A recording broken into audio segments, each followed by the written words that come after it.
नमस्कार मित्रांनो, लग्नानंतर होईलच प्रेम ह्या मालिकेच्या पुढील भागात आपल्याला असं पाहायला मिळणार आहे की आता पार्थ त्याच्या हाताने काव्याचे डोळे झाकत म्हणतो की काव्या, आज ना मी तुम्हाला एक सरप्राईज दाखवणार आहे. त्यामुळे काव्या, मी जोपर्यंत तुम्हाला तुमचे डोळे उघडायला सांगत नाही तोपर्यंत तुम्ही तुमचे डोळे उघडू नका प्लीज. आणि असे म्हणत पार्थ काव्याला त्यांच्या बेडरूम मध्ये घेऊन जातो.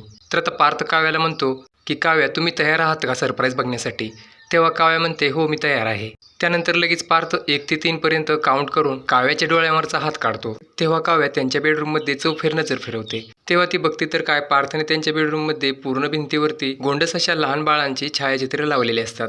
तर आता काव्या एका चित्रामध्ये बघते की चक्क एका लहान बाळाच्या हातामध्ये IAS नावाचं पोस्टर्स असतं. आता हे सगळं पाहून काव्या मात्र खूपच आश्चर्यचकित होते. तेव्हा ती पार्थला आनंदाने मिठी मारत म्हणते की पार्थ, तुम्हाला कसं सुचतो हे सगळं? अगदी माझ्या मनाप्रमाणे तुम्ही सरप्राईज दिलं हे मला. खरंच पार्थ, आज मी खूपच खुश आहे. तेव्हा आता पार्थ सुद्धा काव्याला म्हणतो की हो, हे तर काहीच नाही, तुमच्यासाठी आणि आपल्या होणाऱ्या बाळासाठी आणखी खूप मोठी मोठी सरप्राईज देणार आहे मी तुम्हाला.